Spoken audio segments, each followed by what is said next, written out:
Hello दोस्तों, मेरा नाम है शहजाद और आपका अपने चैनल पे बहुत बहुत स्वागत है। एक जो बहुत बड़ी चीज़ है, जो हर कोई नहीं बताता, अपने लॉस को हर कोई शेयर नहीं करता और उसका रिव्यू कोई नहीं करता और अपनी गलतियों को कोई नहीं बताता, चाहे आप हों या मैं हूँ या कोई और हो। लेकिन मैं ये कोशिश करता हूँ कि जो मेरे से गलती हुई, हालांकि मैं मार्केट में मेरा 3 साल होने को आने वाला है। पिछले 2 साल मैंने मार्केट में कंप्लीट कर लिए हैं, एक हार्ड वर्किंग के साथ में, टाइम कमिटमेंट के साथ में, और अब मेरा 3 साल मुकम्मल होने वाला है।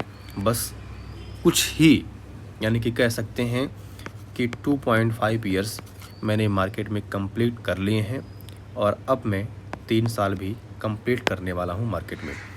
तो इन तजुर्बों के साथ में मैं आपके साथ में जो मैंने सीखा है, जो मेरे एक्सपीरियंस हैं अपनी नॉलेज को लेकर के और मार्केट के मूवमेंट को लेकर के और चार्ट को समझने के बेसिस पे मैं आपके साथ में अपने एक्सपीरियंस को शेयर करता हूं, ताकि आपका भी इससे कुछ भला हो। हमें जैसे ही हम प्रॉफिट पे खुद को रिवार्ड गिफ्ट करते हैं ना, वैसे ही हमें लॉस पर भी खुद को रिवार्ड गिफ्ट करना चाहिए।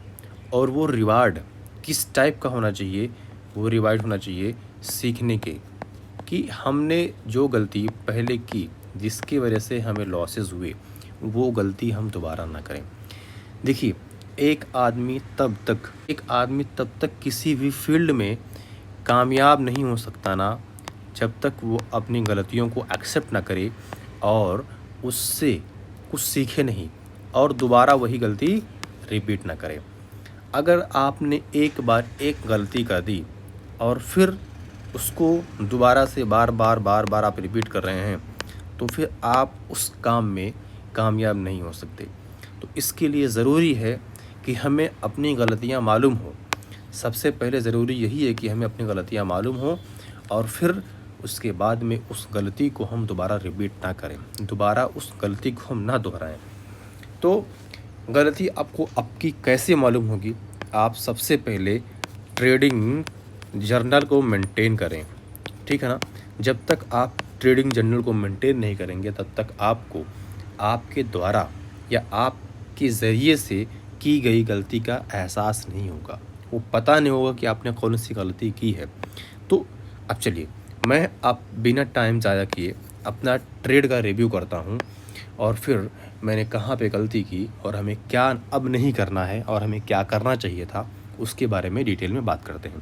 लेकिन उसके पहले अगर आप हमारे चैनल पर नए हैं तो आपसे एक अपील है कि हमारे चैनल को सब्सक्राइब कीजिए, लाइक कीजिए और शेयर कीजिए, ताकि आने वाले वीडियोस का नोटिफिकेशन आप तक पहुंच सके और आप हमसे जुड़ सकें और हम आपसे जुड़ सकें, ठीक है ना। चलिए, उस दिन, यानी कि अगर हम बात करें थर्सडे के दिन या वेडनेसडे के दिन, ये एक कैंडल बनी डेली के टाइम फ्रेम पे। ये देखिए, डेली के टाइम फ्रेम पे ये एक कैंडल बनी और उसका वैल्यू ये है।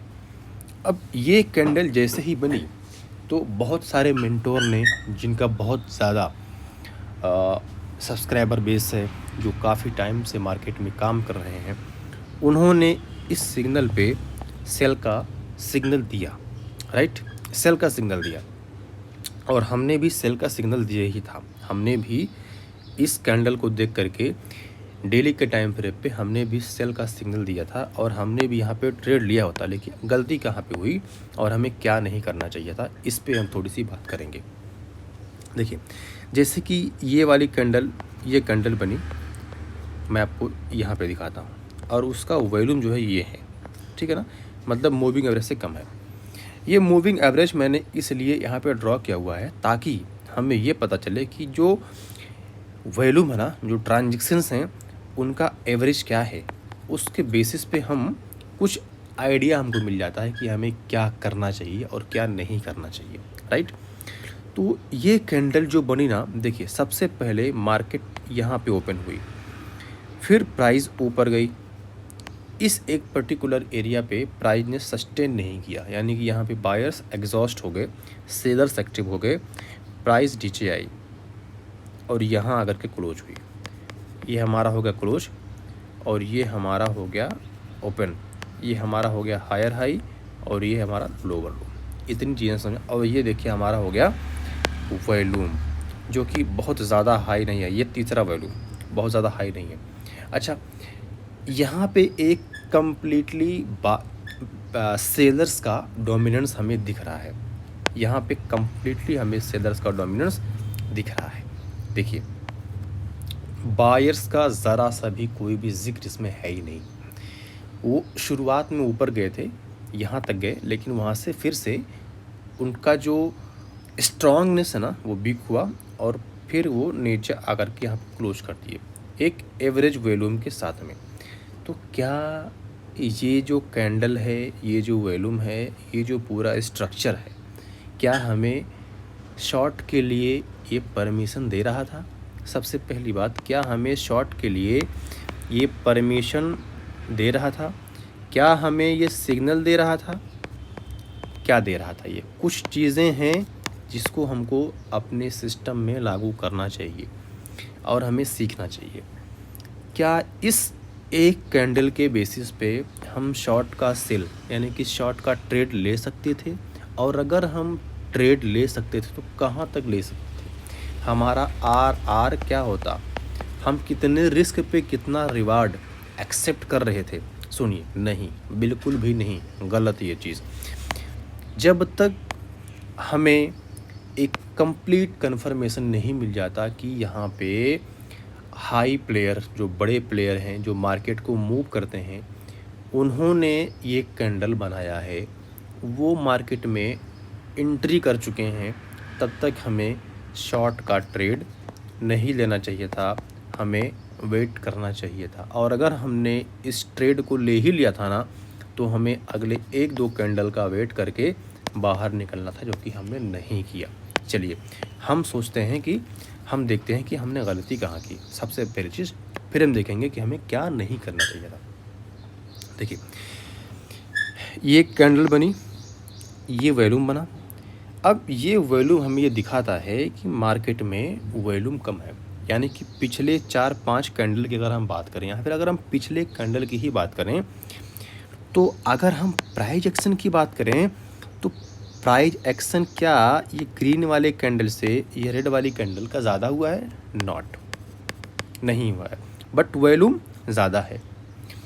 फिर अगर हम 4-5 कैंडल की बात करें, 1 2 3 4 यहाँ तक की बात करें, तो क्या ये वाली जो रेड वाली कैंडल है क्या इससे ज़्यादा है? नो। इसका क्या मतलब हुआ? और इसका मतलब ये हुआ कि ट्रांजैक्शंस ना, जो ट्रांजैक्शंस हैं, वॉल्यूम का जो ट्रांजैक्शंस ना, वो पिछले के कैंडल से कम हुआ है, ज़्यादा नहीं हुआ है। यानी कि जो बड़े प्लेयर हैं, जो बिग प्लेयर हैं और जो रिटेल प्लेयर हैं, रिटेल का तो इसमें पूरा पार्टिसिपेशन है, लेकिन बिग प्लेयर का इसमें पार्टिसिपेशन नहीं है। तो इससे ये आइडिया मिलता है कि जब तक बिग प्लेयर का पार्टिसिपेशन ना हो मार्केट में, तब तक ये एक ट्रैप बन सकता है। क्या बन सकता है? यह एक ट्रैप बन सकता है जिसमें रिटेल ट्रेडर का एसएल हिट होगा, राइट। अच्छा, दूसरी चीज़, हमें क्या करना चाहिए था? हमने सोचा, हमने देखा कि हमें क्या नहीं करना चाहिए। हम देखते हैं कि हमें क्या करना चाहिए था। अब देखिए, जैसे ये वाली बनी ना कैंडल और ये हमारा वॉल्यूम बना, तो ठीक है, चलिए हमने ट्रेड ले लिया। हमें ट्रेड लेना कब चाहिए था? जब ये वाली वॉल्यूम इस मूविंग एवरेज के ऊपर क्लोज होती, ठीक है ना। और ये कैंडल ठीक है, बट ये वाली वॉल्यूम थोड़ी सी ऊपर क्लोज होती, और अगर इसका बिग थोड़ा बड़ा होता ना, तो ये प्राइस एक्शन भी इससे ज़्यादा शो करती। तो हमें एक कन्फर्मेशन मिलता कि भैया जो बिग प्लेयर हैं, जो बड़े प्लेयर हैं, वो मार्केट में आ चुके हैं, और इसलिए अब हमें सेल करना चाहिए, जिससे हमें लॉसेस के खतरे बढ़ जाएंगे।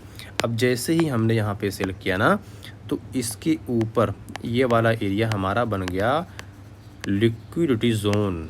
देखिए, हमारी हैंड राइटिंग उतनी अच्छी है नहीं ना, तो मैं उतना अच्छी लिख पाता हूँ, तो उसके लिए आप थोड़ा सा ध्यान दीजिएगा। ये क्या बन गया? Liquidity zone. और यहाँ पे बहुत सारे रिटेल ने ना एसएल क्लस्टर लगा दिया, यानी कि यहाँ पे एक लिक्विडिटी बन गया, जिसकी वजह से यहाँ पे एसएल सबने लगा दिया। एसएल लगाया तो लिक्विडिटी जोन बना, ठीक है ना। अब देखिए, अब हमने चलिए मान लेते कि यहाँ पे हमने ट्रेड ले लिया, हमने इसके बेस पे ले लिया ट्रेड, चलो भाई हमारा ट्रेड मिस ना हो। अब ये 90% रिस्की ट्रेड है। कैसा ट्रेड है? 90% रिस्की ट्रेड है।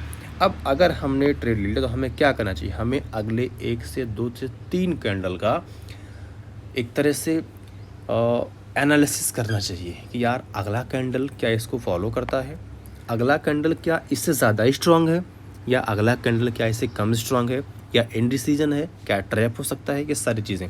तो अगर हम अगले कैंडल की बात करें तो ये वाली कैंडल है, जो कि ये और इसका वॉल्यूम भी इससे कम है, यानी कि ये इंडिसीजन कैंडल है, ये इंडिसीजन कैंडल है। और इंडिसीजन कैंडल का मतलब ये होता है कि मार्केट में अनसर्टेनिटी है, यानी कि बायर्स जो है या फिर सेलर्स जो है वो डोमिनेंस नहीं कर रहे हैं, कन्फ्यूज्ड हैं। और इसकी कंडीशन के हालत में ये जो दूसरी कैंडल है ना, ये पहले कैंडल को फॉलो नहीं कर रही, ये उसको ज़्यादा स्ट्रांग नहीं बना रही। तो हम कह सकते हैं कि ये एक ट्रैप कैंडल है। और वॉल्यूम भी कम है, यानी कि वॉल्यूम धीरे धीरे कम होता जा रहा है, ट्रांजेक्शन्स धीरे धीरे कम हो रहे हैं। इसका मतलब ये हुआ कि अब यहाँ पे ट्रैप हो सकता है अगले कैंडल में। और देखिए अगला कैंडल कैसा बना, अगला कैंडल बना स्ट्रॉन्ग बुलिश कैंडल, जो कि सबका एसएल खा गया। मेरी बात समझ गए ना? ये सबका एसएल खा गया।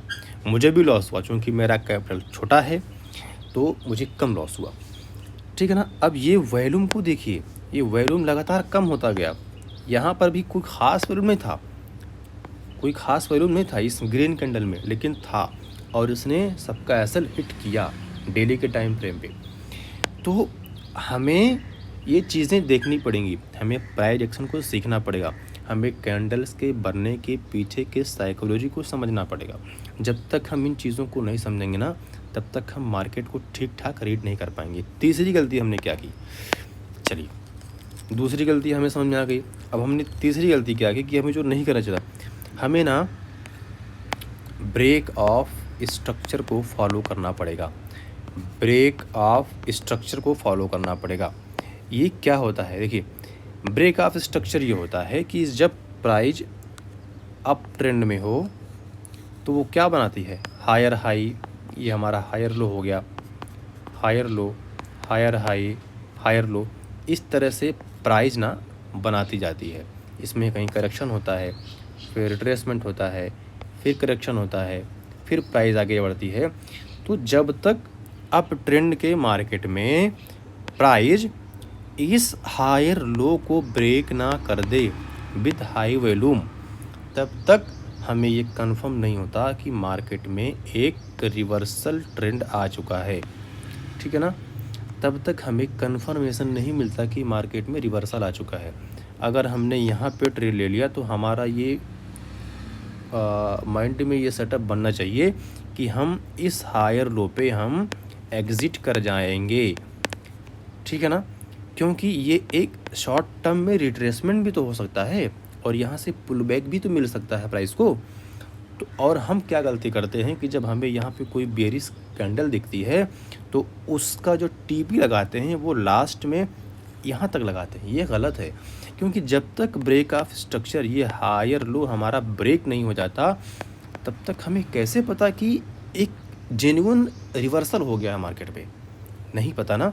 तो अगर हमने यहाँ पे ट्रेड ले लिया है एक बेरिश कैंडल और वॉल्यूम के कन्फर्मेशन पे ना, तो हमारा फर्स्ट माइंड में सेटअप होना चाहिए कि हम यहाँ पे टीपी अपना एक्सेप्ट करके बाहर निकलेंगे, या फिर कम से कम आधा तो हम बुक कर लेंगे। इतनी बातें सुनो। तो ये हमारा तीसरा सेटअप है कि हमें ब्रेक ऑफ स्ट्रक्चर को फॉलो करना पड़ेगा, ध्यान देना पड़ेगा। अब देखिए, मैं आपको 4 आवर पे दिखाता हूँ, चार्ट में रियल चार्ट दिखाता हूँ कि अगर यही चीज़ हम 4 आवर पे देखे होते तो शायद हो सकता था कि मार्केट में ठीक ठाक पैसा बन जाता। ये देखिए, अब अभी हमने जो है वो ट्रेड यहाँ पे लिया था, इस पर्टिकुलर पे हमने ट्रेड लिया था।